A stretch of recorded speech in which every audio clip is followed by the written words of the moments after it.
ക്വാഡ്രിലേറ്ററിൽ exercise 8.2 third question ആണ് ഇന്ന് ചെയ്യുന്നത്. ആദ്യത്തെ 2 ക്വസ്റ്റ്യന് അപ്ലോഡ് ചെയ്തിട്ടുണ്ട് വീഡിയോ. കാണാത്തവരുണ്ടെങ്കിൽ അത് കാണുക. അതുപോലെ ഈ എക്സസൈസ് ചെയ്യുന്നതിന് മുമ്പ് മിഡ് പോയിന്റ് തിയർ എന്താണെന്നുള്ളതും അതുപോലെ കോൺവേഴ്സ് ഓഫ് മിഡ് പോയിന്റ് തിയർ എന്താണെന്നുള്ളത് കറക്റ്റായി മനസ്സിലാക്കിയതിന് ശേഷം മാത്രം ഈ എക്സസൈസ് ചെയ്യാം. എന്നാൽ മാത്രമേ നിങ്ങൾക്ക് മനസ്സിലാവുള്ളൂ. പിന്നെ തേർഡ് ക്വസ്റ്റ്യൻ എന്താണെന്നുള്ളത് നോക്കാം. അപ്പൊ ആദ്യം ABCD is a rectangle. PQR and S are the midpoints of sides AB, BC, CD and DA respectively. Show that the quadrilateral PQRS is a rhombus. ഇവിടെ നമുക്ക് ABCD ഒരു റെക്ടാംഗിൾ ആണെന്ന് തന്നിട്ടുണ്ട്. അതിന്റെ മിഡ് പോയിന്റ്സ് ABയുടെ മിഡ് പോയിന്റ് P, BCയുടെ mid point Q, CDയുടെ mid point R, അതുപോലെ ADയുടെ മിഡ് പോയിന്റ് S. ആ മിഡ് പോയിന്റ്സ് ഒക്കെ ജോയിൻ ചെയ്തപ്പോൾ നമുക്ക് ഒരു ക്വാഡ്രിലേറ്റർ കിട്ടിയിട്ടുണ്ട്. ആ ക്വാഡ്രിലേറ്റർ റോംബസ് എന്നാണ് നമുക്ക് ഇവിടെ പ്രൂവ് ചെയ്യേണ്ടത്. അപ്പൊ നമുക്കറിയാം എന്താണ് റോംബസ്. റോംബസിന്റെ പ്രത്യേകത എന്താ? എല്ലാ സൈഡ്സും ഈക്വൽ ആയിരിക്കും. അപ്പൊ നമ്മൾ ഇവിടെ പ്രൂവ് ചെയ്യേണ്ടത് PQ ഇതിന്റെ എല്ലാ സൈഡ്സും ഈക്വൽ എന്ന് പ്രൂവ് ചെയ്യണം. അപ്പൊ അത് പ്രൂവ് ചെയ്യാൻ വേണ്ടി നമുക്ക് ആദ്യം എന്ത് ചെയ്യാം? PQRS എന്നുള്ളത് ഒരു പാരലോഗ്രാം എന്ന് പ്രൂവ് ചെയ്യാം. ആദ്യം ഒരു പാരലോഗ്രാം എന്ന് പ്രൂവ് ചെയ്ത് കഴിഞ്ഞാൽ നമുക്ക് എന്ത് കിട്ടും? ഈ രണ്ട് സൈഡ്സും ഈക്വൽ, അതുപോലെ ഈ രണ്ട് സൈഡ്സും ഈക്വൽ കിട്ടും. പിന്നെ നമുക്ക് ഏതെങ്കിലും ഈ രണ്ട് സൈഡ്സ് ഈക്വൽ എന്ന് പറഞ്ഞു കഴിഞ്ഞാൽ PQRS ഒരു റോംബസ് ആണ്. അപ്പൊ അതിലേക്ക് എത്താൻ വേണ്ടി നമുക്ക് PQRS ഒരു പാരലോഗ്രാം എന്ന് പ്രൂവ് ചെയ്യാൻ എളുപ്പമാണ്. കഴിഞ്ഞ 2 ക്വസ്റ്റ്യനിൽ നമ്മൾ എളുപ്പത്തിൽ പ്രൂവ് ചെയ്തു. അതായത് മിഡ് പോയിന്റ് തിയറം ഉപയോഗിച്ച് കഴിഞ്ഞാൽ നമുക്ക് എങ്ങനെ പറയാം? ഈ ഒരു ട്രയാങ്കിൾ കൺസിഡർ ചെയ്യാം. അതായത് ഈ റെക്ടാങ്കിളിന്റെ ഡയഗണൽ നമ്മൾ ജോയിൻ ചെയ്തപ്പോൾ ഇവിടെ നമുക്ക് 2 ട്രയാങ്കിൾ കിട്ടിയിട്ടുണ്ട്. ഈ 2 ട്രയാങ്കിൾ എടുക്കുമ്പോൾ നമുക്ക് എന്ത് ചെയ്യാം? മിഡ് പോയിന്റ് തിയർ യൂസ് ചെയ്ത് കഴിഞ്ഞാൽ നമുക്ക് എന്ത് പറയാൻ കഴിയും? PQ parallel to AC and PQ equal to half of AC. അതുപോലെ ഈ ഒരു ട്രയാങ്കിൾ കൺസിഡർ ചെയ്യുകയാണെങ്കിൽ SR parallel to AC, SR equal to half of AC എന്ന് കിട്ടും. അപ്പൊ അതിൽ നിന്ന് നമുക്ക് എന്ത് ചെയ്യാം? PQRS ഒരു പാരലോഗ്രാം എന്ന് കണ്ടുപിടിക്കാം. പാരലോഗ്രാം എന്ന് കണ്ടുപിടിച്ചതിന് ശേഷം നമ്മൾ ഈ 2 സൈഡ് ഈക്വൽ എന്നും കൂടി പ്രൂവ് ചെയ്ത് കഴിഞ്ഞാൽ PQRS ഒരു റോംബസ് ആയി. അപ്പൊ എങ്ങനെ ചെയ്യാന്നുള്ളത് നോക്കാം. ആദ്യം ഗിവൺ എഴുതാൻ എളുപ്പമാണ്. നമുക്ക് given ABCD is A rectangle. ABCD rectangle എന്ന് തന്നിട്ടുണ്ട്. പിന്നെ എന്തൊക്കെയാണ് നമുക്ക് തന്നിട്ടുള്ളത്? അതായത് PQR and SR midpoints of sides AB, BC, CD and DA respectively. ഇത്രയും കാര്യങ്ങളാണ് നമുക്ക് തന്നിട്ടുള്ളത്. ഇത് ക്വസ്റ്റ്യനിൽ തന്നെ ഉള്ള കാര്യമാണ്. അപ്പൊ അത് എഴുതി അതിനുശേഷം നമുക്ക് എന്താണ് പ്രൂവ് ചെയ്യേണ്ടത്? To prove PQRS is a rhombus. PQRS is a rhombus. Proof നമുക്ക് ആദ്യം ഈ ഒരു ട്രയാങ്കിൾ കൺസിഡർ ചെയ്യാം. ഈ ട്രയാങ്കിൾ ABCയിൽ നമുക്ക് എങ്ങനെയാ? PQ parallel to AC, PQ parallel to AC and PQ equal to half of AC. Therefore, by midpoint theorem, ഇത് midpoint theorem ഉപയോഗിച്ചിട്ടാണ് നമ്മൾ എന്ത് പറയുന്നത്? PQ പാരലൽ ടു AC അതുപോലെ PQ equal to half of AC എന്ന് കിട്ടിയത്. ഇനി നമ്മൾ ഈ ട്രയാങ്കിൾ കൺസിഡർ ചെയ്യാം. ഈ ട്രയാങ്കിൾ ADCയിലും അതേപോലെ തന്നെ എന്ത് കിട്ടും നമുക്ക്? SR parallel to AC and SR equal to half of AC. ഇതും ബൈ മിഡ് പോയിന്റ് തിയറം.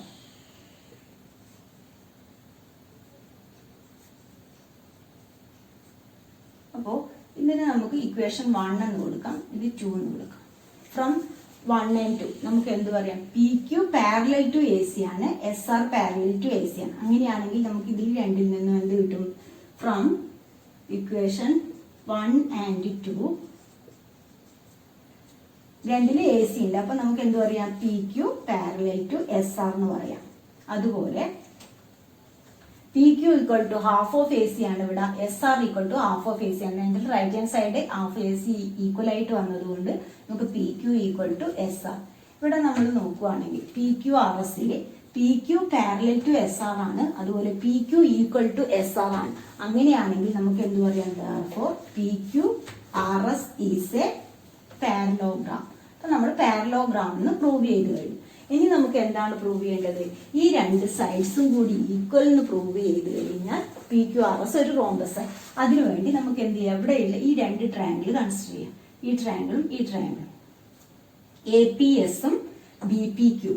അതായത് in triangle APS and triangle BPQ, ഈ രണ്ട് ട്രയാങ്കിളിലും നമുക്കിപ്പോ ABCD ഒരു റെക്റ്റാങ്കിൾ എന്ന് തന്നതുകൊണ്ട് AD ഈക്വൽ ടു BC ആണെന്ന് അറിയാം. അതുപോലെ എസും ക്യൂവും മിഡ് പോയിന്റ്സ് ആണ്. അപ്പൊ അതിന്റെ ഹാഫ് എന്തായിരിക്കും? ഹാഫും ഈക്വൽ ആയിരിക്കും. അതായത് AD BCക്ക് ഈക്വൽ ആണെങ്കിൽ AS BQന് ഈക്വൽ ആയിരിക്കും. അപ്പൊ നമുക്ക് ഈ ട്രയാങ്കിളില് AD ഈക്വൽ ടു BC ആണ്. therefore half of AD equal to half of BC ആണ്. അങ്ങനെയാണെങ്കിൽ അത് എങ്ങനെ എഴുതാം? ഹാഫ് ഓഫ് AD എന്നുള്ളത് നമുക്ക് AS equal to BQ. AS is equal to BQ. ഇതിന്റെ റീസൺ ഗിവൺ ആണ്. കാരണം ABCD ഒരു റെക്റ്റാങ്കിൾ ആണ്. ഒന്നുമില്ലെങ്കിൽ ഗിവൺ എഴുതുക, അല്ലെങ്കിൽ ABCD ഒരു റെക്റ്റാങ്കിൾ എന്ന് എഴുതുക. AS is equal to BQ എന്ന് കിട്ടി. ഇനി P is the midpoint of AB ആണ്. AB യുടെ മിഡ് പോയിന്റ് ആണെങ്കിൽ നമുക്ക് എങ്ങനെ പറയാം? AP equal to BP. AP equal to BP എന്ന് എഴുതിയിട്ട് അവിടെ റീസൺ എഴുതുക. P is the midpoint of AB. AB യുടെ മിഡ് പോയിന്റ് ആണ് നമ്മൾ റീസൺ എഴുതി. ഇനി ABCD ഒരു റെക്റ്റാങ്കിൾ ആണെങ്കിൽ നമുക്കറിയാം എന്താണ്? ഈ ആംഗിൾ 90 ഡിഗ്രി ആയിരിക്കും. റെക്റ്റാങ്കിളിന്റെ എല്ലാ ആംഗിൾസും 90 ഡിഗ്രി ആയിരിക്കും. അങ്ങനെയാണെങ്കിൽ നമുക്കിവിടെ എന്ത് പറയാം? ആംഗിൾ, അതായത് angle SAP equal to angle BPQ equal to 90 degree. അപ്പൊ ഇവിടെ നമ്മൾ ഈ രണ്ട് ട്രയാങ്കിൾ നോക്കുകയാണെങ്കിൽ അതിന്റെ രണ്ട് ആംഗിൾ, അതായത് ഈ ആംഗിൾ ഈക്വൽ ആണ്. ഈ സൈഡും ഈ സൈഡും, അതുപോലെ ഈ സൈഡും ഈ സൈഡും ഈക്വൽ ആണ്. therefore by SAS കോൺഗ്രൻസ് നമുക്ക് എന്ത് പറയാം? Triangle APS congruent to triangle BPQ. അതെങ്ങനെയാ കിട്ടിയത് എന്നുള്ള SAS കോൺഗ്രൻസ്. അപ്പൊ ആ രണ്ട് ട്രയാങ്കിളും കോൺഗ്രന്റ് ആയി കഴിഞ്ഞാൽ നമുക്ക് എന്ത് പറയാം? PS equal to PQ. therefore അവിടെ എഴുതുക PS is equal, therefore PS equal to PQ by CP/CT. അത് കിട്ടാൻ വേണ്ടിയിട്ടാണ് നമ്മൾ ആ രണ്ട് ട്രയാങ്കിളും കോൺഗ്രന്റ് ആണെന്ന് പ്രൂവ് ചെയ്യും. ആ രണ്ട് ട്രയാങ്കിളും കോൺഗ്രന്റ് ആയപ്പോൾ അതിന്റെ സൈഡ്സ് PSഉം PQവും ഈക്വൽ ആയി. ഇതിനെ നമുക്ക് ഇക്വേഷൻ, അതായത് ഇവിടെ PQ ഈക്വൽ ടു SR എന്നുണ്ട്. PQ ഈക്വൽ ടു SR എന്നുള്ളത് നമുക്ക് ഇക്വേഷൻ 3 എന്ന് കൊടുക്കാം. ഇത് PS is equal to PQ എന്നുള്ളത് ഇക്വേഷൻ 4 എന്ന് കൊടുക്കാം. അപ്പൊ എന്ത് കിട്ടി? നമുക്ക് ഇവിടെ നോക്കുകയാണെങ്കിൽ PQ ഈക്വൽ ടു SR ആണ്. അതുപോലെ PQ ഏതിന് ഈക്വൽ ആണ്? PSന് ഈക്വൽ ആണ്. അങ്ങനെയാണെങ്കിൽ എല്ലാ സൈഡ്സും ഈക്വൽ ആയി. അപ്പൊ നമുക്ക് ഇനി എന്ത് പറയാം? From equation 3 and 4 PQRS is A rhombus. അത്രയും കൂടി ഇനി എഴുതണം. ഇത് എഴുതിയതിനു ശേഷം നമ്മൾ എന്ത് ചെയ്യുക? From equation 3 and 4 PQ equal to RS equal to SR equal to PS. therefore PQRS is a rhombus. ഇത്രയും കൂടി എഴുതും. ഇത് എളുപ്പമാണ്. ആദ്യം നമ്മൾ PQRS ഒരു പാരലോഗ്രാം എന്ന് പ്രൂവ് ചെയ്യുക. അത് നമ്മൾ രണ്ട് ക്വസ്റ്റ്യനിലും ചെയ്തത് തന്നെയാണ്. മിഡ് പോയിന്റ് തിയറം ഉപയോഗിച്ചിട്ടാണ് ചെയ്യുന്നത്. അതിനുശേഷം ഈ രണ്ട് ട്രയാങ്കിളും കോൺഗ്രന്റ് ആണെന്ന് പറഞ്ഞാൽ നമുക്ക് PS is equal to PQ കിട്ടും. അങ്ങനെയാണെങ്കിൽ എല്ലാ സൈഡ്സും ഈക്വൽ ആയപ്പോൾ നമുക്ക് PQRS ഒരു റോംബസ് ആണെന്ന് കിട്ടി. Question ABCD is a trapezium in which AB parallel to CD and BD is diagonal and E is the midpoint of AD. A line is drawn through E parallel to AB intersecting BC at F. നമുക്കിവിടെ show that F is the midpoint of BC. അതായത് ABCD ഒരു trapezium എന്ന് തന്നിട്ടുണ്ട്. E is the midpoint. AB parallel to CD ആണ്. അപ്പൊ നമുക്ക് എന്തൊക്കെയാ given ABCD is a trapezium. BCD is a trapezium and AB parallel to CD ആണ്. അതുപോലെ E is the midpoint of AD. ADയുടെ മിഡ് പോയിന്റ് ആണ് E. ഇത്രയും കാര്യം തന്നിട്ടുണ്ട്. നമുക്ക് ഇവിടെ പ്രൂവ് ചെയ്യേണ്ടത് F is the midpoint of BC. ഇവിടെ ഈ ABക്ക് പാരലൽ ആയിട്ട് നമ്മൾ ഒരു ലൈൻ വരയ്ക്കുകയാണെങ്കിൽ അത് ബി സിയിൽ എഫ് എന്ന പോയിന്റിൽ ഇന്റർസെക്ട് ചെയ്യും. അങ്ങനെയാണെങ്കിൽ എഫ് ബി സിയുടെ മിഡ് പോയിന്റ് എന്നാണ് നമുക്ക് പ്രൂവ് ചെയ്യേണ്ടത്. അപ്പോൾ ഇവിടെ നമ്മൾ converse of mid point theorem ഉപയോഗിച്ചിട്ടാണ് ഈ പ്രോബ്ലം ചെയ്യാൻ പോകുന്നത്. എഫ് ബി സിയുടെ മിഡ് പോയിന്റ് ആണെന്ന് നമുക്ക് പ്രൂവ് ചെയ്യേണ്ടത്. അപ്പൊ അടുത്തത് ടു പ്രൂവ്. എന്താണ് പ്രൂവ് ചെയ്യേണ്ടത്? F is the mid point of B C. അപ്പൊ അതാണ് പ്രൂവ് ചെയ്യേണ്ടത്. അപ്പൊ നമ്മൾ ആദ്യം അത് പ്രൂവ് ചെയ്യാൻ വേണ്ടി ഈ ഒരു ട്രയാങ്കിൾ കൺസിഡർ ചെയ്യാം. അതായത് എ ഡി ബി. പ്രൂഫില് ഈ ലൈന് നമുക്ക് എൽ എന്ന് കൊടുക്കാം. അതായത് എൽ ആണ് നമ്മൾ എ ബിക്ക് പാരലായിട്ട് വരയുന്ന ലൈൻ. ഇവിടെ proof in triangle A D B. Triangle A D ബിയിൽ എങ്ങനെയാണ് നമുക്ക് തന്നിട്ടുള്ളത്? അതായത് is the mid point of A D ആണ്. അതുപോലെ ഈ ലൈന് എ ബിക്ക് പാരലും ആണ്. അങ്ങനെയാണെങ്കിൽ by converse of mid point theorem എന്താണ്, ഒരു ലൈൻ ഇതിന് പാരലായിട്ട് നമ്മൾ വരിക, ഈ ഒരു അതായത് ഒരു ട്രയാങ്കിളിന്റെ ഒരു സൈഡിലൂടെയും ആ ലൈന് ഈ സൈഡിന് പാരലും ആയിട്ട് വരികയാണെങ്കിൽ അത് മൂന്നാമത്തെ സൈഡിനെ ബൈസെക്ട് ചെയ്യുന്നതാണ് നമ്മൾ പഠിച്ചിട്ടുള്ളത് by converse of mid point theorem. അങ്ങനെയാണെങ്കിൽ ഇവിടെ എ ഡിന്റെ മിഡ് പോയിന്റ് ആണ് ഈ ഇ എഫ്, അതായത് എൽ എന്ന ലൈൻ എ ബിക്ക് പാരലും ആണെങ്കിൽ ജി എന്ന് പറയുന്നത് mid point of B D ആയിരിക്കും. അപ്പൊ അതാണ് നമ്മൾ എഴുതാൻ പോകുന്നത്. In triangle A B D, E is the mid point of A D and L is the line parallel to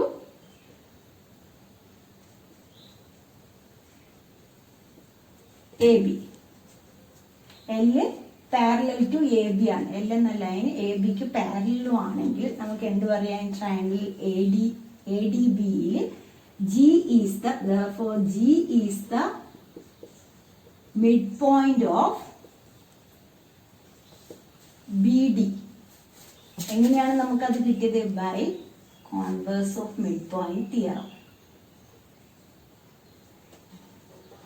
by converse of mid point theorem നമുക്ക് എന്ത് കിട്ടി? G is the mid point of B D.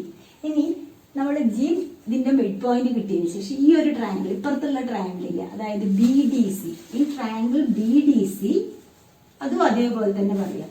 B D സിയിൽ നമുക്ക് എന്താണ്, ഈ L എന്ന line A ബിക്ക് പാരലാണ്. അതുപോലെ ജി എന്ന് പറയുന്നത് mid point of B D ആണെങ്കിൽ F is the mid point of B C. അതാണ് നമുക്ക് പ്രൂവ് ചെയ്യേണ്ടത്. അപ്പൊ ഇവിടെ in triangle B D C G is the midpoint of BD and L line L parallel to AB. ഇവിടെ AB എഴുതണ്ട, L CD. AB parallel to CD ആണെങ്കിൽ line AB ക്ക് parallel ആണെങ്കിൽ ലൈൻ CD ക്കും കൂടി പാരലൽ ആയിരിക്കും. അപ്പൊ ഇവിടെ line parallel to C D ആണ്. എൽ പാരലൽ ടു സി ഡിയും G is the mid point of B D. അങ്ങനെയാണെങ്കിൽ by converse of mid point theorem, therefore by converse of midpoint theorem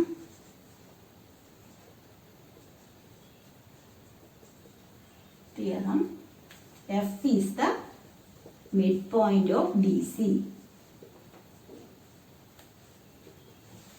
ഇതിൽ അത്രയേ ഉള്ളൂ കാര്യം. നമ്മൾ എന്ത് ചെയ്യുന്നു, ആദ്യം ജി ഇതിന്റെ മിഡ് പോയിന്റ്, അതായത് എ ഡി ബി എന്നുള്ള ട്രയാങ്കിളിന്റെ മിഡ് പോയിന്റ് ആണെന്ന് പ്രൂവ് ചെയ്തതിന് ശേഷം നമ്മൾ ഈ ഒരു ട്രയാങ്കിൾ കൺസിഡർ ചെയ്യുക. ഈ ലൈന് അതായത് എൽ എ ബിക്ക് പാരലാണ്, അതുപോലെ സി ഡിക്കും പാരലാണ്. അങ്ങനെയാണെങ്കിൽ ജി ഈ ട്രയാങ്കിളിന്റെ മിഡ് പോയിന്റും ആണെങ്കിൽ മൂന്നാമത്തെ സൈഡിനെ ബൈസെക്ട് ചെയ്യും. അതാണ് കോൺവേഴ്സ് ഓഫ് മിഡ് പോയിന്റ്. അപ്പോൾ therefore F is the midpoint of BC. അതാണ് നമുക്ക് പ്രൂവ് ചെയ്യേണ്ടത്.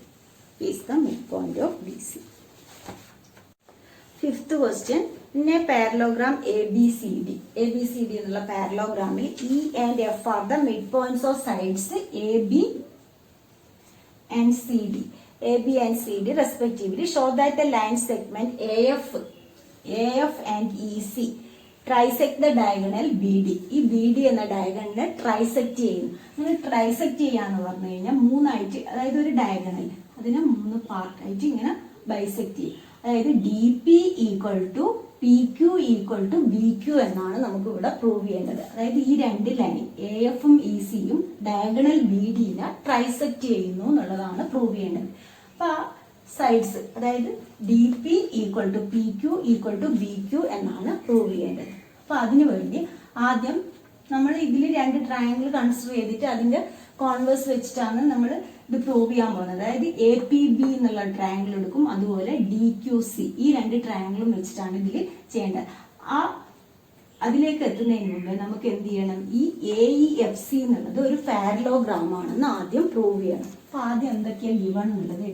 Given ABCD is a parallelogram. ABCD is a parallelogram. E is the midpoint of AB. Midpoint of AB. അതുപോലെ F is the midpoint of CD. ഇത്രയാണ് നമുക്ക് തന്നിട്ടുള്ളത്. BD ഡയഗണലുമാണ്. അപ്പോൾ നമുക്ക് എന്താണ് പ്രൂവ് ചെയ്യേണ്ടത്? ടു പ്രൂവ് അതായത് DP equal to PQ equal to BQ എന്നാണ് പ്രൂവ് ചെയ്യേണ്ടത്. Diagonal line segment AF and EC trisect the diagonal BD. അതായത് ലൈൻ സെഗ്മെന്റ് ഒന്നുമില്ലെങ്കിൽ ഇങ്ങനെ എഴുതുക. Line segment AF and EC trisect the diagonal BD. അതാണ് നമ്മൾ എഴുതിയിട്ടുള്ളത്. DP equal to BQ equal to ഇത് മൂന്ന് side DP equal to PQ equal to BQ എന്നാണ് പ്രൂവ് ചെയ്യേണ്ടത്. അപ്പോൾ പ്രൂഫിൽ നമുക്ക് ആദ്യം എന്ത് പറയാം, നമുക്ക് തന്നിട്ടുണ്ട് ABCD പാരലോഗ്രാം ആയതുകൊണ്ട് AB പാരലൽ ടു CD ആണ്. AB പാരലൽ ടു CD ആണ്. അതുപോലെ AB equal to CD. Reason ABC ഇത് ഗിവൺ ആണ് നമുക്ക്. ABCD ഒരു പാരലോഗ്രാം. അപ്പോൾ AB പാരലൽ ടു CD ആണെങ്കിൽ അതിന്റെ ഹാഫ്, അതായത് AB equal to CD, half of AB ഏതിന് ഈക്വൽ ആയിരിക്കും? ഹാഫ് ഓഫ് CDക്ക് ഈക്വൽ ആയിരിക്കും. അതായത് ഹാഫ് ഓഫ് AB എന്ന് പറഞ്ഞു കഴിഞ്ഞാൽ ഇവിടെ AE ഈക്വൽ ടു FC. അതുപോലെ AB CDക്ക് പാരലൽ ആണെങ്കിൽ AE പാരലൽ ടു FC ആയിരിക്കും. അപ്പൊ നമുക്ക് ഒരു ക്വാഡ്രിലേറ്ററിൽ ഒരു സൈഡ് പാരലും ഈക്വലും ആണെങ്കിൽ അതെന്തായി? പാരലോഗ്രാമായി. Therefore AEFC is a parallelogram. AEFC is a parallelogram. അതായത് ഈ രണ്ട് ലൈനും നമുക്ക് പാരലാന്ന് കിട്ടാൻ വേണ്ടിയിട്ടാണ് ഇത് പ്രൂവ് ചെയ്തത് നമ്മൾ. ഇതൊരു പാരലോഗ്രാം ആണെങ്കിൽ നമുക്കിപ്പോ AEFCക്ക് പാരലാണ്. ഇനി എന്ത് പറയാം? AF parallel to EF. AF parallel to EC ആണ്. കാരണം ഇതൊരു പാരലോഗ്രാമായി. അപ്പൊ അതൊരു പാരലോഗ്രാമായപ്പോ ആ രണ്ട് ലൈനും പാരലായി. ഇനി നമുക്ക് ഈ ഒരു ട്രയാങ്കിൾ ആണ് കൺസിഡർ ചെയ്യാം. ഈ ട്രയാങ്കിൾ APBയില് AF പാരലൽ ടു EC ആണെങ്കിൽ AP എന്തിനും പാരലായിരിക്കും? EQന് പാരലായിരിക്കും. കാരണം ഈ വലിയ രണ്ട് ലൈനും പാരലാണ്. അങ്ങനെയാണെങ്കിൽ ഈ ഒരു ചെറിയ ട്രയാങ്കിൾ നമ്മൾ കൺസിഡർ ചെയ്യുന്നു. ഈ രണ്ട് ലൈനും എന്തായിരിക്കും? പാരലായിരിക്കും. AP parallel to EQ. AP parallel to EQ. അതിന് റീസൺ എന്താണ്? AF EC is a parallelogram ആണ്. അതൊരു പാരലോഗ്രാം ആയതുകൊണ്ട് ആ രണ്ട് ലൈനും പാരലായി. AP parallel to EQ and E is the mid point of AB ആണ്. ABയുടെ മിഡ് പോയിന്റും ആണ്. അപ്പൊ ഈ ഒരു ട്രയാങ്കിൾ നമ്മൾ നോക്കുമ്പോൾ ഒരു സൈഡ്, അതായത് ABയുടെ മിഡ് പോയിന്റ് ആണ് ഈ രണ്ട് ലൈനും പാരലൽ ആണെങ്കിൽ നമുക്ക് എന്ത് പറയാം? Q is the mid point of BP. ആ ഒരു ട്രയാങ്കിൾ മാത്രം നമ്മൾ നോക്കുകയാണെങ്കിൽ APB ഇതില് നമുക്ക് EQ, ABയുടെ മിഡ് പോയിന്റ് ആണ് ഇയിൽ നിന്ന് ഇതിലേക്ക് EQ. അപ്പൊ ഇങ്ങനെയാണുള്ളത്. AP ഇത് P ആണ്. AP parallel to EQ and E is the midpoint of AB ആണെങ്കിൽ by converse of midpoint theorem Q is the midpoint of BP. അപ്പൊ നമുക്ക് ഇവിടെ പറയാം therefore by converse of midpoint theorem Q is the midpoint of BP. Q is the midpoint of BP. BPയുടെ midpoint ആയി. അതിനെ നമുക്ക് equation 1 എന്ന് കൊടുക്കാം. അപ്പൊ നമുക്ക് ഇവിടെ ഈ ഒരു triangle Q is the mid point of B P എന്ന് കിട്ടിക്കഴിഞ്ഞാൽ ഇതിനെ നമുക്ക് എന്ത് പറയാം, P Q equal to B Q എന്ന് പറഞ്ഞൂടെ. therefore അതാണ് നമ്മുടെ equation 1. B Q equal to P Q. നമുക്ക് ഈ രണ്ട് സൈഡും ഈക്വൽ ആയി. Q is the mid point of B P കിട്ടിയപ്പോൾ B Q equal to P Q എന്നുള്ളത് കിട്ടി. ഇനി നമ്മൾ ഈ ഒരു ട്രയാങ്കിൾ കൺസിഡർ ചെയ്യാം. മേലെ C Q D C Q എന്നുള്ള ട്രയാങ്കിൾ. ഈ ട്രയാങ്കിൾ ഇവിടെ triangle D C Q, triangle D C ക്യൂയിൽ നമുക്ക് എങ്ങനെ പറയാം, അതേപോലെ തന്നെ F is the mid point of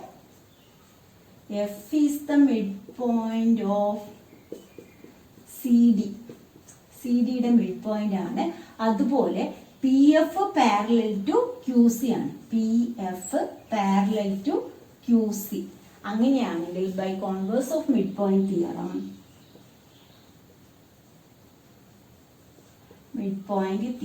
നമുക്ക് എന്ത് പറയാം, P is the mid point of D Q. P is the mid point of D Q. D ക്യൂയുടെ മിഡ് പോയിന്റ് ആയിട്ട്, അതായത് ആ ട്രയാങ്കിൾ നമുക്ക് ഇങ്ങനെയാണ് വരുന്നത്. ഇത് ഡി, ഇത് സി, ഇത് ക്യൂ. ഇവിടെ നമുക്ക് എഫ് എന്ന് പി. അപ്പോ സി ഡിയുടെ മിഡ് പോയിന്റ് എഫ് ആണ്. P F parallel to C Q ആണ്. അങ്ങനെയാണെങ്കിൽ P is the mid point of D Q. D ക്യൂയുടെ മിഡ് പോയിന്റ് ആണ് പി. അങ്ങനെയാണെങ്കിൽ അവിടെ എന്താ നമുക്ക് കിട്ടുക, D P equal to P Q. ഇത് നമുക്ക് ഇക്വേഷൻ 2 എന്ന് കൊടുക്കാം. Equation 1 B Q equal to P Q, equation 2 എന്ന് പറയുന്നത് D P equal to P Q. അപ്പൊ ഇതിൽ രണ്ടിൽ ഫ്രം ഇക്വേഷൻ 1 and 2 നമുക്ക് എന്ത് കിട്ടി, D P equal to P Q equal to P Q. അപ്പൊ ഡയഗണൽ ബി ഡിയെ ട്രൈസെക്ട് ചെയ്തു. അപ്പൊ from equation 1 and 2 D P equal to P Q equal to B Q. Diagonal B D trisect ചെയ്തു. അപ്പൊ അതാണ് നമുക്ക് അതിൽ പ്രൂവ് ചെയ്യാനുള്ളത്. ആ രണ്ട് ആദ്യം ഇത് എ എഫ് സി ഒരു പാരലോഗ്രാം എന്ന് പ്രൂവ് ചെയ്താൽ മാത്രമേ നമുക്ക് ഈ രണ്ട് ലൈനും പാരലാന്ന് കിട്ടുള്ളൂ. അത് പാരൽ ആയതിനു ശേഷം നമ്മൾ രണ്ട് ട്രയാങ്കിൾ കൺസിഡർ ചെയ്തിട്ട് ചെയ്യാവുന്നതാണ്. എ പി ബിയും അതുപോലെ ഡി സി ക്യൂ എന്നുള്ള രണ്ട് ട്രയാങ്കിൾ എടുത്തിട്ട് അതിന്റെ മിഡ് പോയിന്റ് ആണെന്ന് by converse of mid point theorem ഉപയോഗിച്ചിട്ട് പറയണം. ഇന്നത്തെ ക്ലാസ് ഇത്രയേ ഉള്ളൂ. നിങ്ങൾക്ക് എൻ്റെ ക്ലാസ് ഇഷ്ടം ലൈക്ക് ചെയ്യുക. അതുപോലെ ഇതുവരെ സബ്സ്ക്രൈബ് ചെയ്യാത്തവരാണെങ്കിൽ ഒന്ന് സബ്സ്ക്രൈബ് ചെയ്യാം. ഓക്കെ.